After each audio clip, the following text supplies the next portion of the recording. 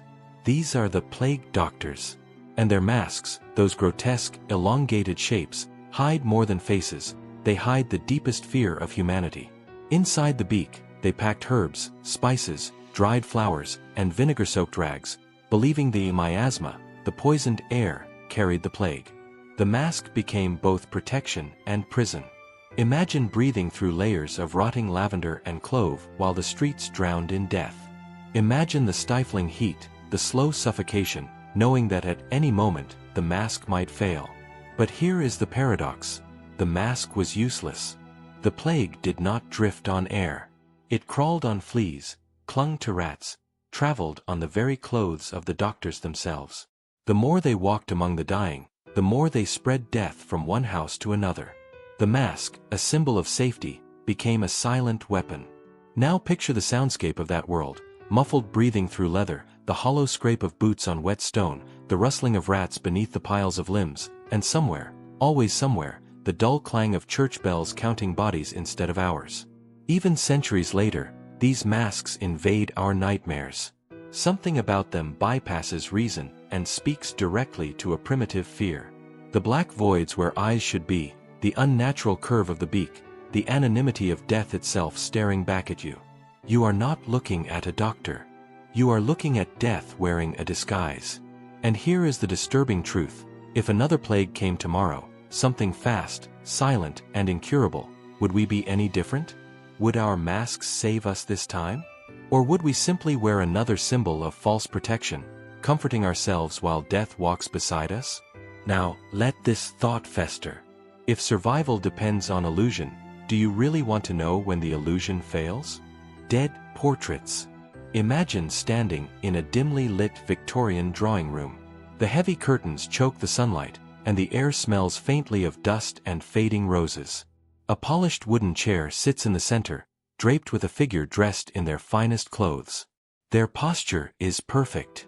Their lips are painted faintly pink. Their eyes are closed. A photographer adjusts his tripod, whispers instructions to the grieving family, and clicks the shutter. The subject is dead. This is post-mortem photography, a tradition from the 19th century when death was an intimate part of daily life, and photography was rare, expensive, and precious. Families posed their dead loved ones to make them look alive, immortalizing the last memory they would ever have. Sometimes, they were seated among living relatives. Sometimes, their eyes were painted open after the photograph was developed, creating a haunting illusion of life where there was none. Look closer at these images, and the horror deepens. A child in their mother's lap, head tilted unnaturally to one side. A young bride propped upright, veil carefully arranged, bouquet still in hand. Brothers standing shoulder to shoulder, one warm, one cold. The lines blur between life and death, memory and illusion. These photographs were not meant to disturb. They were meant to comfort. But comfort decays with time. Now, when you look at them, there is no solace, only silence. You realize you are staring into the face of someone who will never breathe again. And yet, their painted eyes seem to follow you, locking you inside a moment where death pretends to be life. Think about this. Someone had to arrange those bodies. Fingers were posed. Eyelids were stitched. Limbs were manipulated into positions no longer natural. Sometimes metal braces were used to hold up the dead, the same braces used for living portraits. A silent theater of lifeless actors, captured forever. Now ask yourself, why do these images unsettle you so deeply? Is it the presence of death, or the desperate denial of it? The living clung to photographs to trick themselves into believing their loved ones had not yet left them. And centuries later, the trick still works. Somewhere, deep down, you know you are staring at death. But your brain whispers, they could be alive. That contradiction lodges itself inside your thoughts, feeding a quiet terror you cannot name. And here is the thought you cannot escape. If your photograph outlives you, will someone someday stare at your frozen smile, wondering if your eyes were ever truly alive? Urine mouthwash. Imagine waking up in ancient Rome. Marble columns rise against a blazing sun, markets bustle with voices, and the air smells of olives, wine, and ammonia. Because here, in the heart of civilization, people rinse their mouths every morning with human urine. This was not some twisted ritual or rare superstition. It was common practice. Romans believed urine, collected from public bathhouses and even purchased in jars, had powerful cleansing properties. Its high ammonia content acted as a natural bleach, whitening teeth and refreshing breath. Senators, gladiators, poets, merchants, all began their day with the same bitter rinse. Pause and picture it. A clay cup filled halfway. Warm. Acrid. Sharp fumes climbing into your nostrils. You tilt your head back, swish it across your gums, swallow a little without meaning to. The taste clings to your throat like rot. And then, with perfect pride, you step out into the world, smiling. Science tells us the Romans were not entirely wrong. Ammonia does clean. It whitens, disinfects, sterilizes. But here is the paradox. The very liquid used to wash away filth came from the human body itself.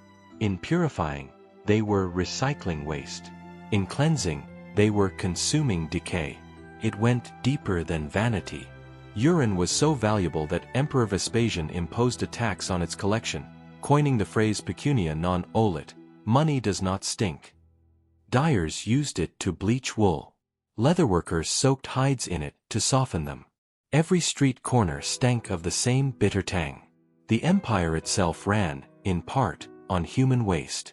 Now pause and ask yourself, how different are we today? We shudder at the thought, but our obsession with perfection, whiter teeth, fresher breath, flawless skin, pushes us toward rituals we do not question.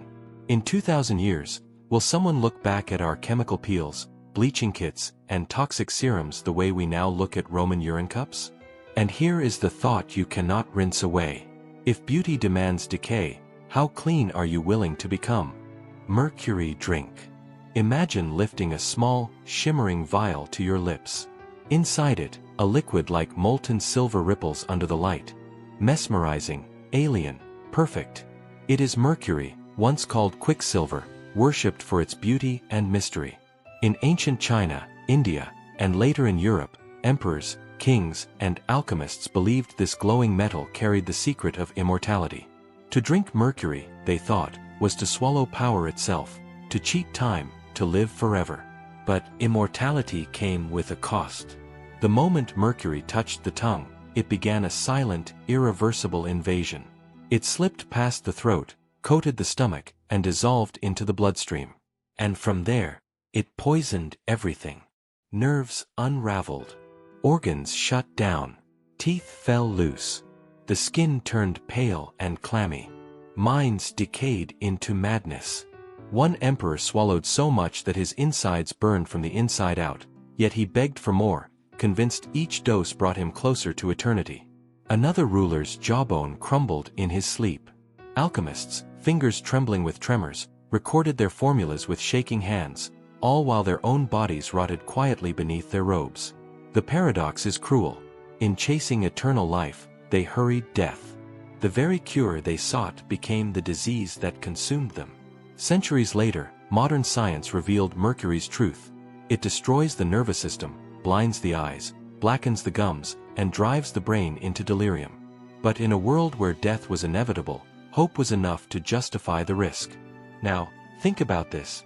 We mock their ignorance, yet how different are we? Today, we inject unknown chemicals, swallow untested pills, and burn our bodies under lasers, all for the promise of youth, longevity, beauty. We are still drinking our own version of mercury, only in prettier bottles. And here is the lingering thought that seeps beneath your skin. If the cure for death demands your sanity, how much of yourself are you willing to lose to stay alive? Mummy medicine. Imagine standing in a dimly lit apothecary in 16th century Europe. Wooden shelves tower above you, lined with glass jars filled with powders and fragments of strange, crumbling material. The air smells faintly of resin, decay, and something unspoken. The label on one jar reads, Mumia. It is ground-up Egyptian mummies. For centuries, Europeans believed that consuming the preserved flesh of the ancient dead could heal disease, restore youth, and grant vitality. Apothecaries imported mummies from Egypt, scraped their resin-soaked skin, and crushed bones into fine powder. This medicine was mixed into wine, sprinkled into soups, or rolled into pills, swallowed without hesitation by kings, nobles, and commoners alike. Picture it, a royal banquet where silver chalices are raised high, and the toast is not to life, but to death consumed. Imagine fragments of ancient kings, priests, and nameless strangers dissolving inside the stomachs of the living. In seeking health, they were devouring history. And it was not just powdered flesh. Entire preserved limbs were sometimes boiled into tinctures. Skulls were scraped for oils believed to cure headaches. Even the wrappings of mummies were burned and inhaled for healing smoke. The more exotic, the more valuable, the dead became a luxury medicine. But here lies the quiet horror: most of those mummies were not even ancient Egyptians. As demand grew, black markets flourished. Fresh corpses were stolen from graves, dried artificially, and sold as ancient relics. Entire bodies were reduced to commodity, life stripped of dignity, death stripped of peace. The paradox deepens: in seeking life from death, humanity desecrated both. Think about this for a moment. If death carries no sanctity, how fragile is the value of life? Centuries from now, what of our own bodies? Will they be turned into resources, traded as cures, consumed in desperation? And here is the thought that gnaws at you. If survival demands swallowing the dead, where does life truly end and death begin? Witch trials. The air is heavy with smoke. A crowd gathers under a gray sky, their breath misting in the cold. At the center stands a woman bound to a wooden stake, her skin pale, her eyes fixed on the horizon as if searching for another world. Around her, whispers crawl like insects. Witch. For centuries, across Europe, Africa, and the Americas, witch trials turned fear into ritualized horror. A failed crop, a sick child, a sudden storm, anything unexplainable became the work of the witch. And so, thousands of men, women, and even children were accused, tried, and executed, their only crime often being different, misunderstood, or unlucky. The methods were brutal, cloaked in the language of justice. Imagine standing waist-deep in a freezing river, bound tightly by rope. If you float, you are guilty, a servant of the devil. If you sink and drown, you are innocent, but dead. Picture being pricked with needles, over and over, as witch-finders searched for a mark of the devil. Or standing on the edge of the gallows, the rope scratching your neck, while a crowd chants prayers to cleanse your soul. In some towns, fires burned day and night, consuming bodies as proof of piety. And yet, beneath the rituals, there was chaos. False accusations whispered by jealous neighbors, confessions torn out through torture, mass hysteria spreading like plague. Entire villages collapsed under the weight of paranoia. One scream in the night could destroy an entire family by dawn. The paradox here is unbearable. In seeking to purge evil, society became it. Science now tells us that many so-called witches were likely victims of disease, misunderstood mental illness, or simple misfortune. But to the mob, fear needed a face, and innocence was no defense. Pause for a moment and ask yourself, if the rules of the game decide you are guilty no matter what, is there any true innocence? And here is the thought that lingers like smoke in your lungs. When fear demands a sacrifice, how long before justice burns with it? Iron Maiden torture. The chamber is silent, but the silence is heavy, suffocating. In the corner stands a tall, towering figure of cold, blackened iron, a coffin-shaped sarcophagus with a cruel secret hidden inside. Two wooden doors creak open slowly, and the flicker of torchlight reveals the horror within. Dozens of sharp, steel spikes, perfectly aligned, waiting.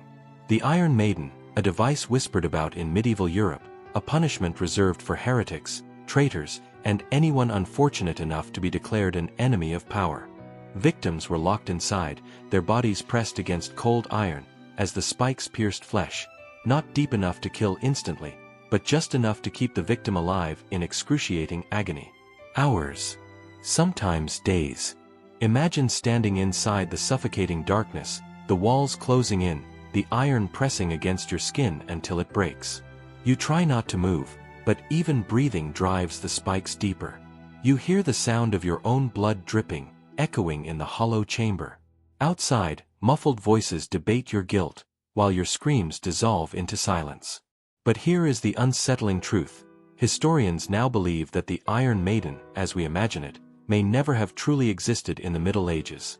There are records, yes, but most are exaggerated tales from later centuries, designed to paint history as more barbaric than it was. And yet, whether the device was real or not, the pain was real. Other tortures, racks tearing joints apart, boots crushing bones, tongues ripped out with hot pincers, these were not myths. The idea of the Iron Maiden was enough to terrify, to control, to silence dissent. That is the deeper paradox. Sometimes, horror does not need to be real to control us. Think about this. What matters more, the truth or the belief? If the mind fears a thing strongly enough, does it even matter if it exists? Fear can cage you just as tightly as steel. And so, the question lingers like a shadow behind you. If a nightmare can shape reality, how can you ever be sure you are awake? Famine, cannibalism. The world outside your door is silent, but it is not the silence of peace. It is the silence of empty fields, rotting crops, and hollow stomachs. The rivers have dried, the granaries stand bare, and even the birds have stopped singing. Hunger gnaws at you like an animal, slow and relentless, until it becomes a constant presence, a second heartbeat beneath your ribs.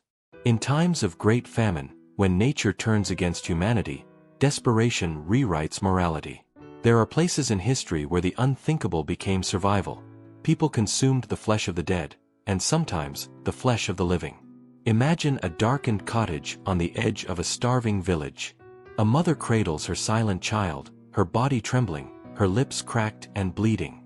Outside, the snow buries the earth deeper each night. There is nothing left to eat, no grain, no livestock, not even tree bark. And then, the whispers begin. It happened during the Great Famine of Ukraine, during China's Great Leap Forward, during Japan's siege of Leningrad, across continents, across centuries, the story repeats.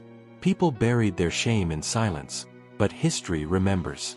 There are accounts of parents trading children, of neighbors disappearing into the night, of entire families vanishing without a trace. Here lies the paradox.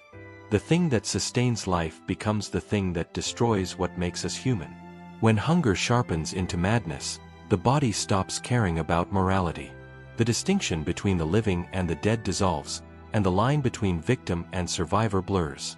And when the famine ends, those who remain must carry a weight heavier than death itself, the knowledge of what they became. Ask yourself, how far could you go if starvation clawed at your mind, day after day, until reason crumbled? Would you preserve your humanity at the cost of your life? Or would you surrender it just to see another sunrise? And here is the thought that follows you into the quiet hours of the night. If survival demands you consume another, can you ever truly return to being human? Human sacrifices. The drums echo through the night, low and steady, like the heartbeat of something ancient. Torches sway in the darkness, casting jagged shadows on stone walls carved with symbols older than memory. At the center of the gathering, a figure kneels, trembling, as masked priests raise their hands to the heavens. For thousands of years, across continents and civilizations, human sacrifice has been offered as the ultimate act of devotion, a bargain between mortals and gods. From the Aztec temples of Tenochtitlan to the ritual fires of ancient India, from the Celtic bogs of Europe to the stone altars of the Maya, humanity has spilled its own blood to appease forces it could not control. Imagine standing on the towering steps of an Aztec pyramid. Below you, tens of thousands of people chant in unison, their voices rumbling like thunder. The priest wields a knife carved from obsidian, its edge glinting red in the sun.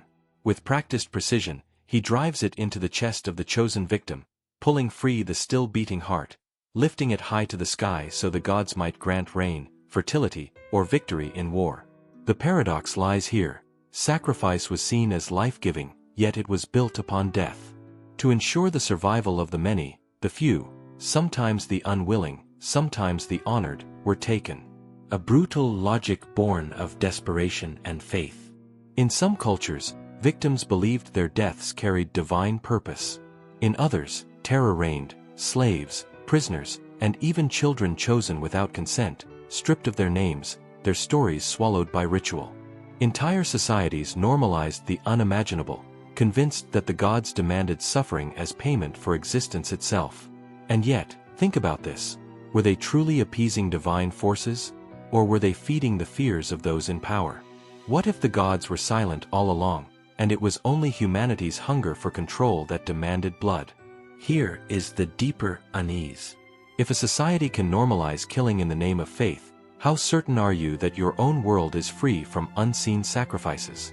Wasp parasites. Some nightmares are not born from myth or imagination.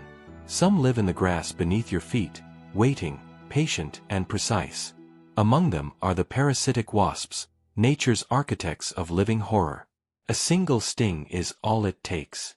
The wasp lands silently on its victim, a caterpillar, a spider, sometimes even another insect larger than itself.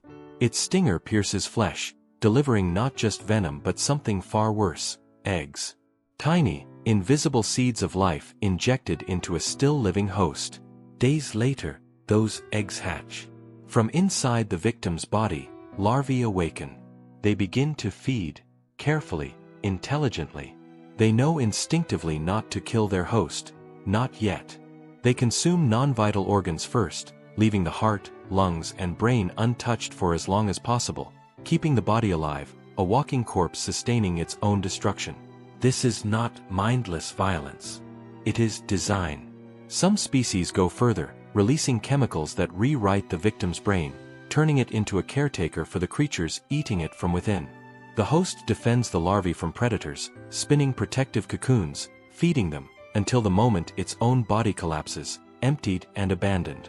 And here lies the disturbing truth. This is not rare. Parasitic wasps are everywhere. Thousands of species, each one perfected over millions of years to manipulate life from the inside out. Now imagine this thought creeping into your mind. If nature has evolved creatures capable of controlling another being so completely, how can you ever be sure your thoughts are your own? What if something is already feeding on you, silently rewriting who you are, and you will never notice until it is too late? The real horror is not that these wasps exist. It is that control does not always look like force. Sometimes, it feels like choice. So ask yourself this before you sleep tonight. If something else could steer your mind without you knowing, would you still exist at all? Zombie fungus. Deep inside the damp, silent forests of the world, there exists a predator unlike any other. It has no claws, no teeth, no eyes, yet it commands life and death with terrifying precision. Scientists call it Ophiocordyceps unilateralis. Most people know it by another name, the zombie fungus. Its victims are ants, but this is not just about ants, it is about control.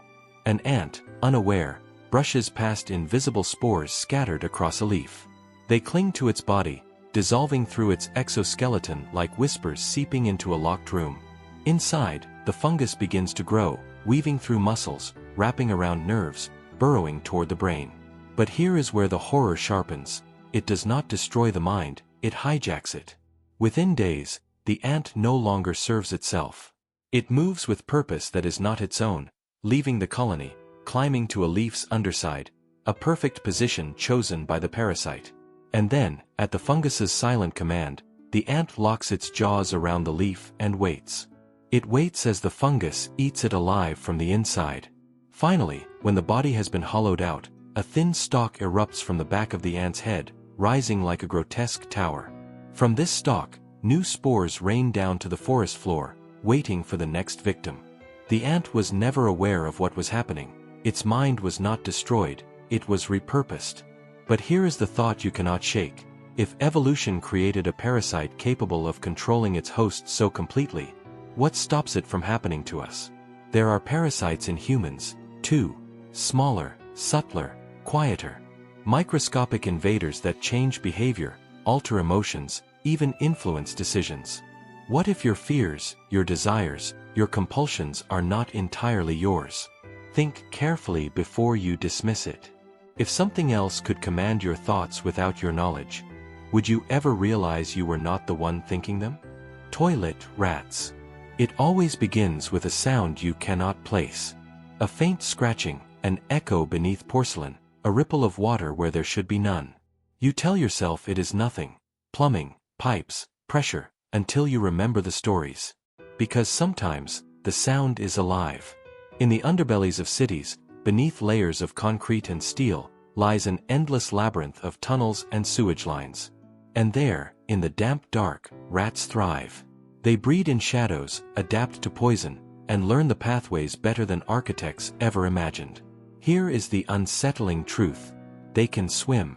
Not just in open water, but up vertical pipes, their bodies twisting like shadows pulled by gravity's opposite hand.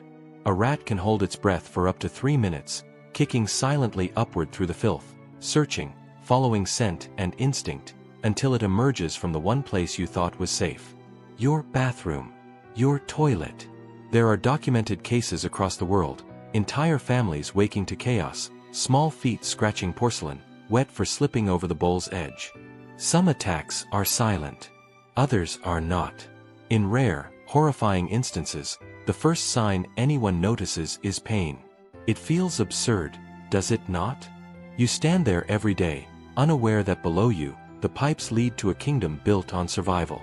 You believe your home separates you from wildness, that civilization protects you. But beneath every street, under every floor, there is an ecosystem constantly testing the edges of your safety. And if a rat can navigate a maze of pipes, survive drowning, dodge poison, and breach the walls of your home, what else is capable of crossing boundaries you believe are unbreakable? Tonight, when you hear the faintest ripple of water behind a closed door, ask yourself this. How do you know you are truly alone when you sit there, vulnerable, one heartbeat above a kingdom of teeth? Headless cockroaches. Death, for most creatures, is absolute. A clean break. A moment when the body ceases, when movement stops, when life unravels into silence. But not for cockroaches. For them, death is optional. Decapitate one, and it does not panic, does not bleed out, does not collapse into stillness. Its body keeps moving. This is not magic. It is biology at its most unsettling. A cockroach's body does not rely on its brain to breathe. Its spiracles, tiny openings along its sides, draw oxygen directly into its tissues. Its blood does not carry oxygen. Its neck seals almost instantly. Deprived of its head, the body walks, grooms, even responds to touch for up to a week. Meanwhile, the severed head remains aware, blinking, sensing, twitching, until thirst claims it. The horror is not just in survival. It is in resilience without awareness, motion without thought, instinct without self. A headless roach crawls because crawling is what its body remembers, what evolution carved into its nerves long before thought existed. And here is the thought you cannot escape. If a creature can exist without knowing it exists, what does that mean for us? How much of what you do is you, and how much is just programming, ancient instincts firing without permission?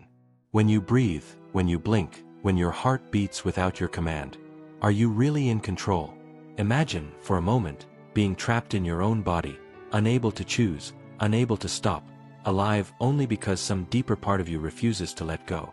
Imagine walking, moving, functioning, and yet no longer being. So ask yourself, if your mind disappeared but your body kept going, would you still exist, or would you already be gone? Frozen ticks.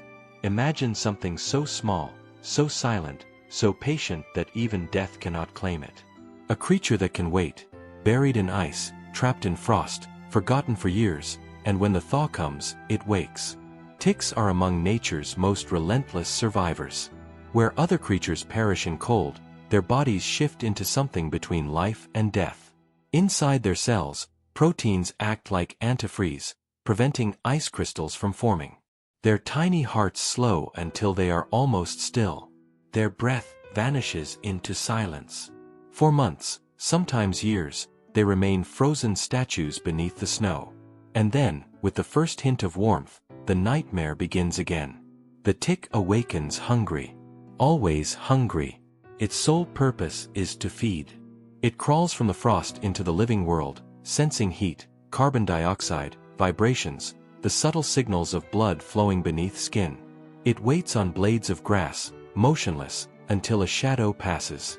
Then, like a trigger pulled, it latches on without hesitation, piercing skin, drinking life silently. But here is where the terror deepens. They are not just feeding.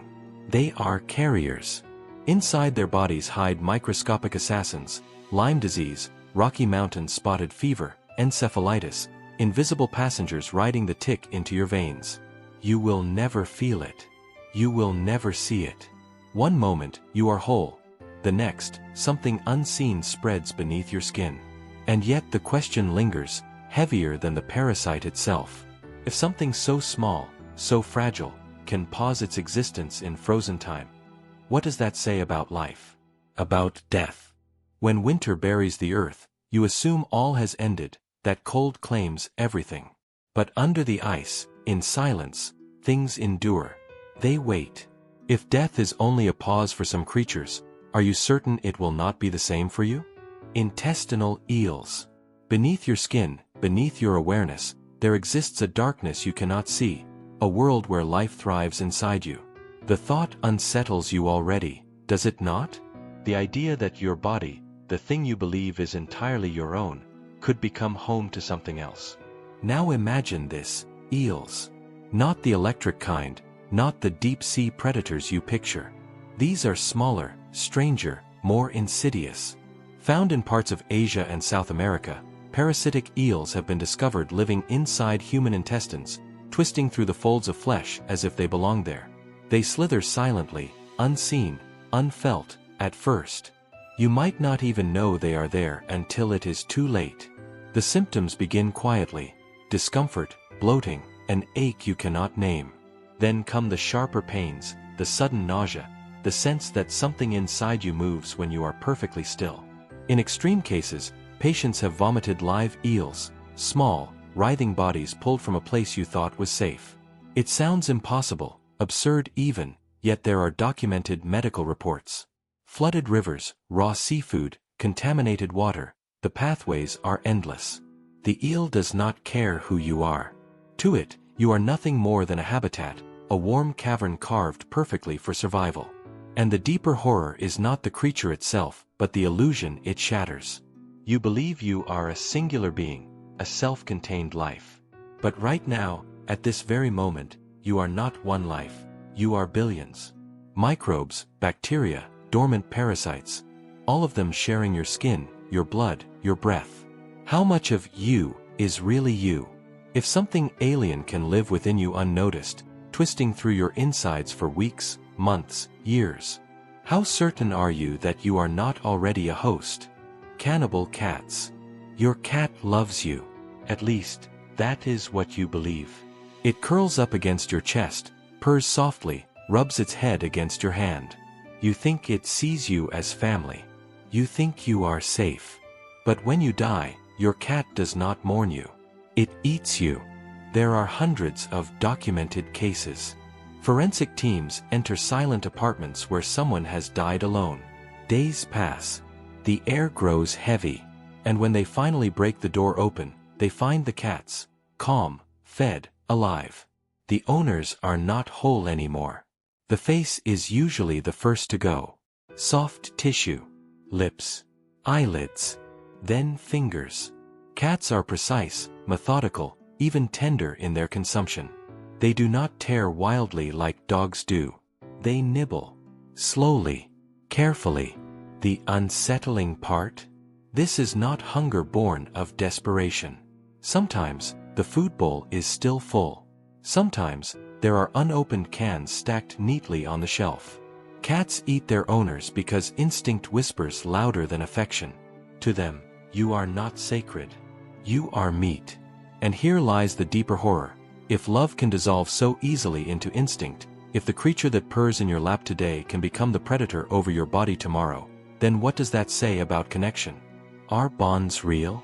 Or are they fragile illusions layered over survival's cold machinery? Tonight, when your cat curls up beside you, its claws kneading into your blanket, ask yourself, does it see you, Or does it see warmth, flesh, sustenance? And when your heart stops, when silence fills the room and you are no longer you, what will remain? Affection? Loyalty? Or the slow, deliberate sound of teeth on skin? Sharks before trees. Before the first forests, before the first leaves unfurled under sunlight, before anything green had risen to breathe life into the air, sharks already ruled the oceans. Think about that. For more than 400 million years, sharks have survived unbroken chains of extinction. While entire species, dynasties, and empires of creatures vanished into dust, they remained. Silent, efficient, unchanged. They watched as meteors burned the skies, as ice swallowed continents, as entire ecosystems collapsed into nothing, and they endured. Now look at yourself. Humans have existed for barely 300,000 years. In the span of Earth's history, you are not even a blink. You are the dust motes floating through the sunbeam of deep time.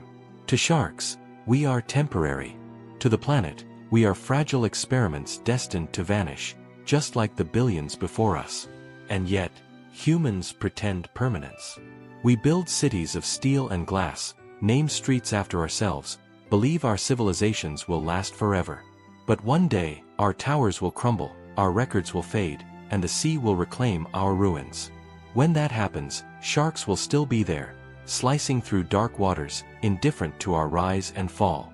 Here lies the paradox that gnaws at your mind. If life survives without memory, does meaning exist at all? Sharks do not dream. Sharks do not remember. Sharks do not wonder if they matter. They just exist. Perfectly adapted, without reflection. While you lie awake questioning the purpose of life, they swim in silence, oblivious to your struggle, indifferent to your extinction. What if survival itself is not a sign of importance, but of emptiness? One day, when the last human breath fades, something will glide beneath the waves. It will not know you ever existed. It will not care. It will not pause. And yet, it will outlast you. Regrown octopus arms. Imagine losing a part of yourself, a limb severed, muscle and nerve torn away. For you, it is trauma, an irreversible wound. But for an octopus, it is simply an inconvenience. An octopus can lose an arm to a predator, drift into the shadows, and within weeks, it grows another. Flesh returns. Muscles weave themselves back together. Nerves reconnect. Even the intricate rows of suction cups reappear, perfectly aligned, as if nothing ever happened. At first glance, it feels miraculous, a testament to nature's quiet genius. But if you think deeper, the miracle begins to unsettle you. Where does identity live if the body can replace itself? If an arm, with its own independent network of neurons, capable of making decisions without the brain's command, can simply be discarded and replaced, then what is you? Scientists have found that octopus arms retain autonomy even when severed. An arm cut clean from the body will still respond to stimuli. It can crawl, grasp, explore, as if it refuses to die. Now imagine waking up one day to realize your body is not wholly yours either. Your cells replace themselves constantly. Your skin renews, your bones regenerate, your gut lining reshapes every few days. By some measures, you are not the same person you were years ago. Most of you has already been replaced. If continuity of body does not define identity, what does? Memory. But memories are unreliable, rewritten every time you recall them. Consciousness. But what if your awareness is just a byproduct of processes you do not control? An octopus does not wrestle with these questions. It regrows, adapts, survives. But you, trapped in thought, begin to see the horror. If a being can replace itself piece by piece and still remain itself, what stops you from being replaced entirely without noticing? Would you even know if you are no longer you? Bone-eating worms. Far beneath the surface of the ocean, where sunlight never touches and pressure crushes everything soft, something waits. Silent, patient, relentless.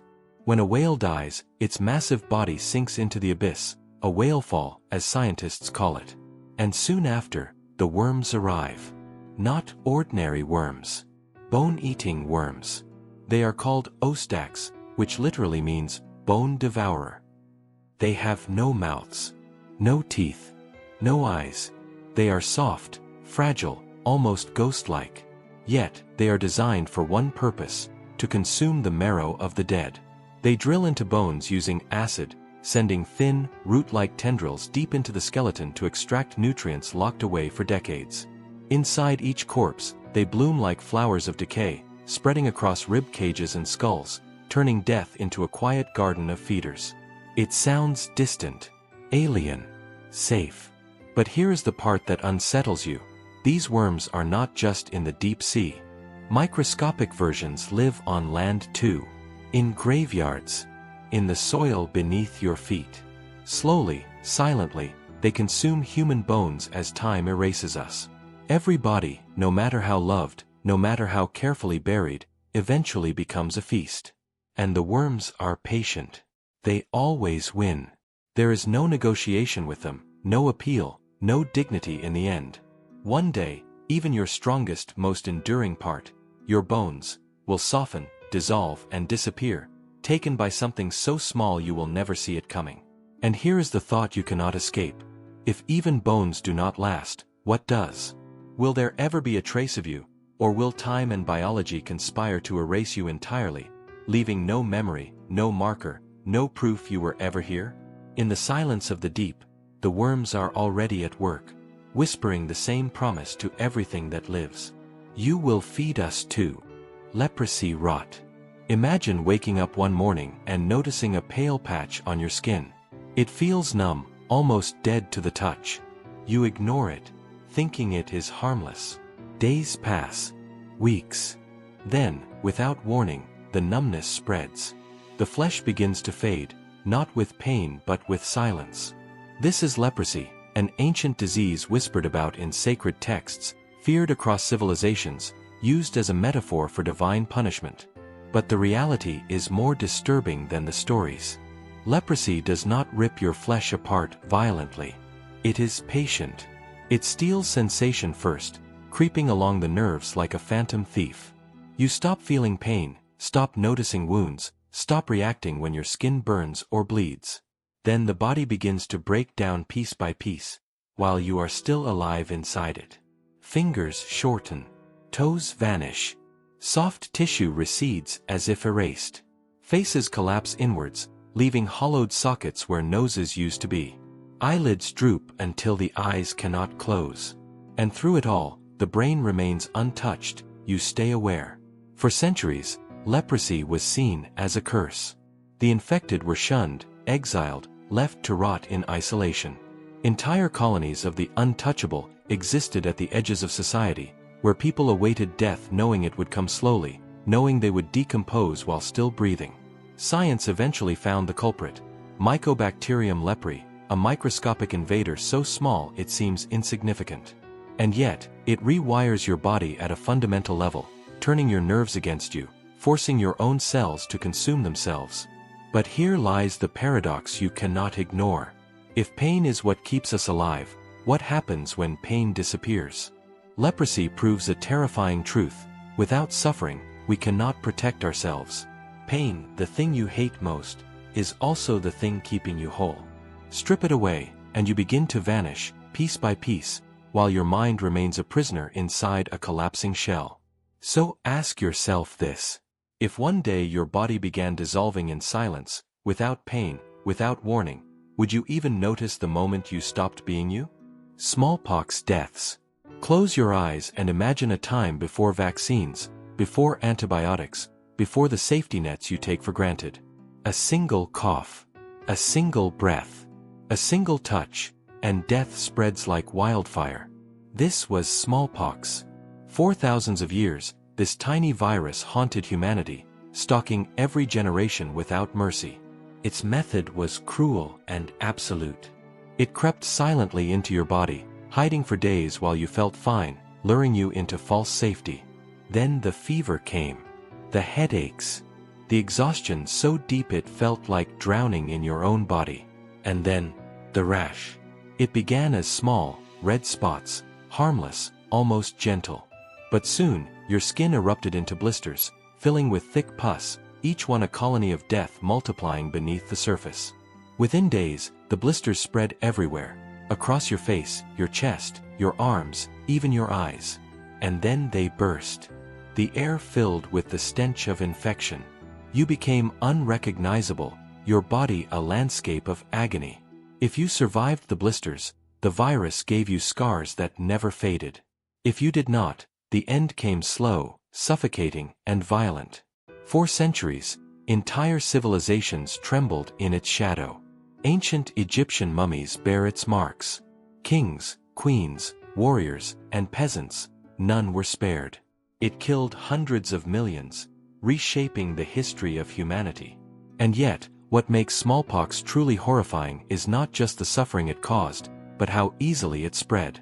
A breath, a touch, a glance, and suddenly, the invisible had already claimed you. You would not know until it was too late. Science eventually fought back. In 1980, smallpox was declared eradicated. But in secret labs, deep underground, samples of the virus are still kept alive. Scientists argue they are for research, but here is the question no one likes to ask. What if it escapes again? The world is more connected than ever. Flights cross continents in hours. Cities hold millions packed tightly together. If smallpox returned, it would move faster than it ever has before. And this time, it could be deadlier. Do you feel safe knowing a single human error, one broken seal, one careless hand, could release an ancient killer into a modern world, rewriting history once more? Are we truly free of smallpox, or are we just living inside its paws? Bubonic plague. Picture a world where death moves faster than hope, where entire cities crumble in silence, and where even the air you breathe feels cursed. This is not fiction, this was the bubonic plague. It began quietly in the 14th century. A single infected flea. A single rat. And within months, the Black Death swept across Europe, Asia, and Africa, leaving mass graves where thriving towns once stood. Streets filled with the sound of wooden wheels carrying the dead to pits dug in haste. Priests stopped blessing bodies. Families abandoned their own. Trust dissolved as quickly as flesh. The symptoms came like an executioner's whisper. First, the fever, sudden, violent, unrelenting. Then the headaches, deep and crushing, as if your skull were splitting from within. But it was the buboes that marked you for death. Swollen, blackened lymph nodes under the arms and groin, tender and grotesque, burning from the inside out. Within days, the skin darkened, turning ashen and purple, earning the plague its name, the Black Death. The stench was unbearable. The screams unending. Yet, the most chilling part, you never saw it coming. Merchants carried it unknowingly from port to port. Rats nested in homes, ships, markets, anywhere humans lived. The same hands that fed your family could carry your death. It spared no one. Kings died beside beggars, saints beside sinners. In just 5 years, the bubonic plague killed nearly 200 million people, wiping out half of Europe's population. Imagine living in a time when every cough, every glance, every crowded street felt like a death sentence. Imagine the horror of seeing your loved ones rot before your eyes, knowing your turn was next, and there was nothing you could do. Science eventually discovered the cause: Yersinia pestis, a microscopic bacterium spread by fleas. But understanding it did not erase its shadow. Plague pits still rest beneath modern cities. And yes, the bacteria still exists. In isolated cases, it resurfaces even today. Small outbreaks that remind us the past is never truly buried. And here lies the unsettling thought. What if the next outbreak is faster, stronger, unstoppable? What if the Black Death was not humanity's darkest chapter, but only its opening act? Rabies fear. Imagine a single bite. Barely a scratch. You wash it, dismiss it, forget it. Days pass. Weeks. You feel fine. But inside you, something ancient has awakened. Silent, patient, merciless. This is rabies, one of nature's most horrifying killers. At first, the symptoms whisper. A slight fever. tingling at the wound, restlessness you cannot explain. Then, slowly, the horror unfolds. Your body betrays you. Muscles twitch uncontrollably. Your throat tightens, making every swallow a battle. And then comes its cruelest trick, hydrophobia, an irrational, paralyzing fear of water. Even the thought of drinking makes your throat seize. A glass of water before you feels like a death trap. You want it, you need it, but your body rejects it violently. Some patients scream just at the sound of water dripping. You begin choking on your own saliva, trapped between thirst and terror. And all the while, the virus is climbing. From the bite, it races along your nerves straight to your brain. It rewires you, turning your own mind against you. Hallucinations, insomnia, sudden bursts of rage. Your reflection feels alien, your thoughts fragmented, until one day, you are no longer fully yourself. There is no turning back. By the time symptoms show, rabies is almost always fatal. It does not matter who you are, kings, peasants, scientists, children. Once the virus reaches your brain, death is inevitable. But here is the most chilling truth: rabies hides in plain sight. It lingers in stray dogs, bats, raccoons, foxes, silently waiting for contact. Every year, tens of thousands die, many in remote villages where vaccines never reach. And the worst part? You might not even know you are infected until it is far too late. Now, imagine this. A virus that can control fear, paralyze instinct, and rewrite identity. What does that say about free will? If something as small as a droplet of saliva can turn you into a stranger inside your own body, how fragile is the concept of you? Are you truly in control of your mind, or are you just one bite away from becoming someone, or something, else? Flesh-eating bacteria. Imagine waking up with what looks like a small cut on your leg. A scratch. Harmless. You clean it, cover it, and move on. But beneath the surface, something is moving. Something ancient, ruthless, and silent. Within hours, your body begins to betray you. This is necrotizing fasciitis, more commonly known as flesh-eating bacteria. It does not roar, it whispers. The pain starts sharp, disproportionate to the size of the wound, as if fire burns beneath the skin. Soon, redness spreads like ink in water.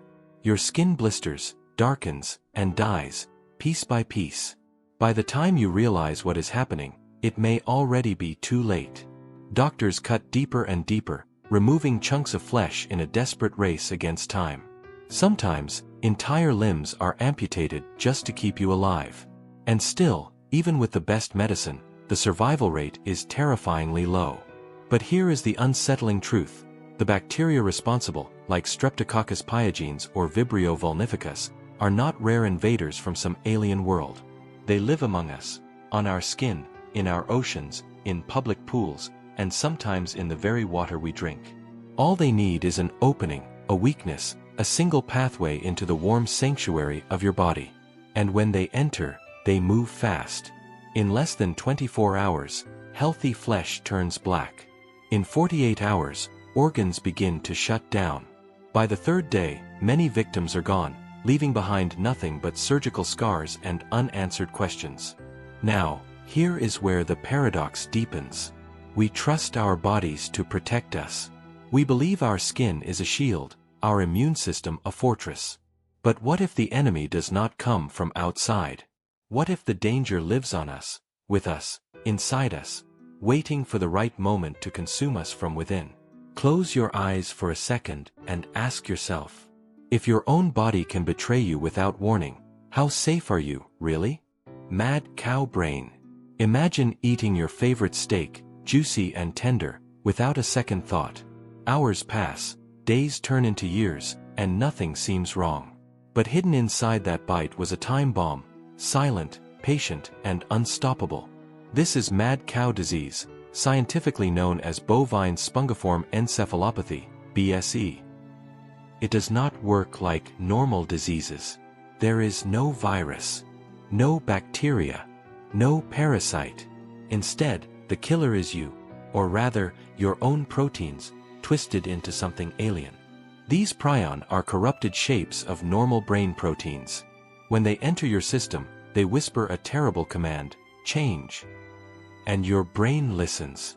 Piece by piece, neuron by neuron, the prion begin reshaping the delicate architecture of your mind. Tiny holes form, turning once living tissue into something resembling a sponge. You do not feel it at first. Years can pass before the symptoms emerge. But when they do, there is no escape. It begins subtly: memory lapses, mood swings, odd behaviors. Then come tremors, muscle stiffness, and uncontrollable jerks. As the brain collapses, so does the mind. You lose speech, recognition, even the sense of self. Eventually, your body forgets how to swallow, how to breathe. And there is no cure. But here is the horror buried beneath this disease. Prion are nearly indestructible. Heat does not kill them. Chemicals cannot destroy them. They cling to surgical instruments, resist sterilization, and can remain infectious for decades. And though outbreaks like the one in the 1980s were contained, prion are still out there. In cattle, in deer, even possibly in us. Silent. Waiting. Now, think about this. A microscopic fold in a single protein can unravel your entire sense of reality. One small mutation, and you, your memories, your personality, your consciousness, simply dissolve into static. So, who are you, really, if your entire existence depends on the fragile shape of something too small to see? What happens when that shape decides to change? Elephantiasis swelling. Imagine waking up one morning to find your body different. Your leg feels heavy, strange, and numb. At first, you think it is just swelling, maybe an insect bite, maybe fatigue. But slowly, day by day, the swelling never stops. Your skin stretches beyond recognition. Veins bulge, muscles strain, and what was once a normal limb begins to transform into something grotesque.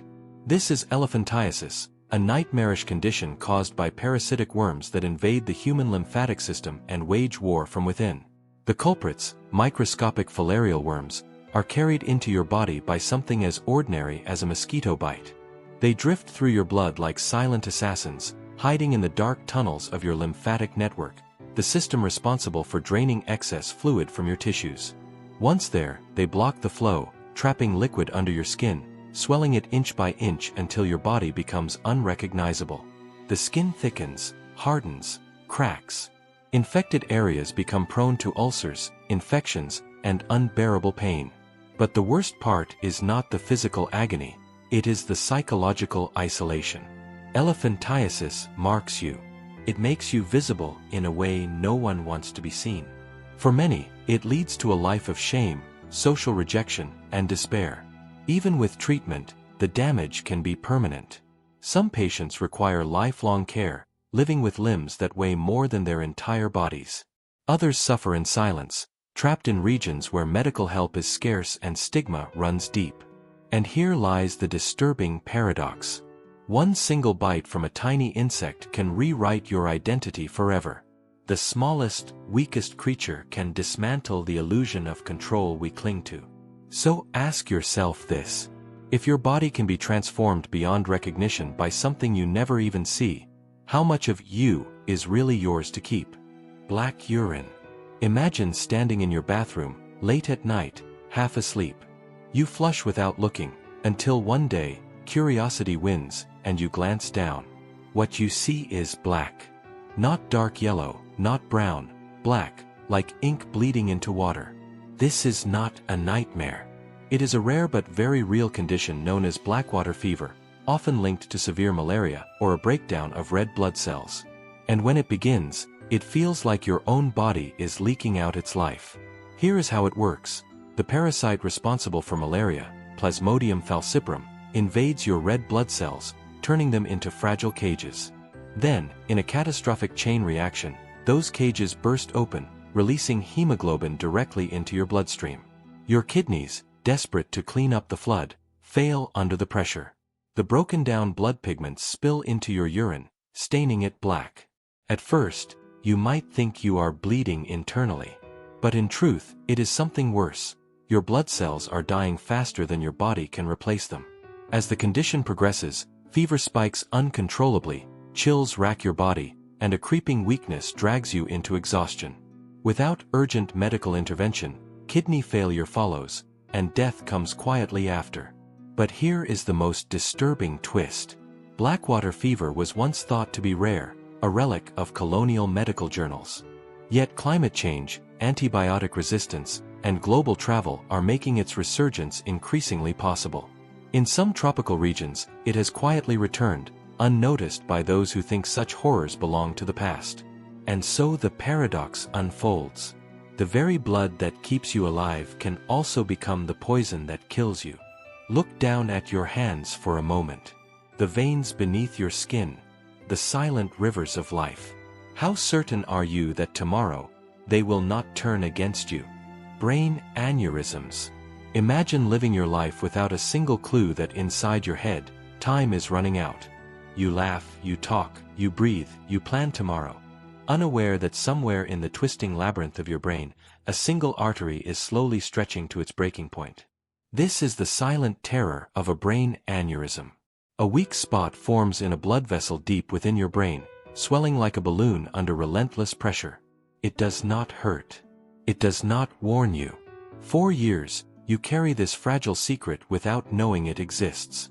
And then, without reason, without mercy, it bursts. One moment, you are reaching for your coffee.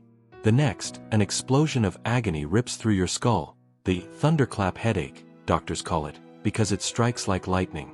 Blood floods the spaces around your brain, suffocating neurons, short-circuiting consciousness. Within minutes, you can slip into a coma. Within hours, you may be gone. But here is what makes it horrifying. Many aneurysms are never discovered until they rupture. Thousands of people walk around every single day with tiny ticking bombs in their skulls. Some survive for decades without incident. Others die instantly, never knowing they were in danger. Science tries to keep up.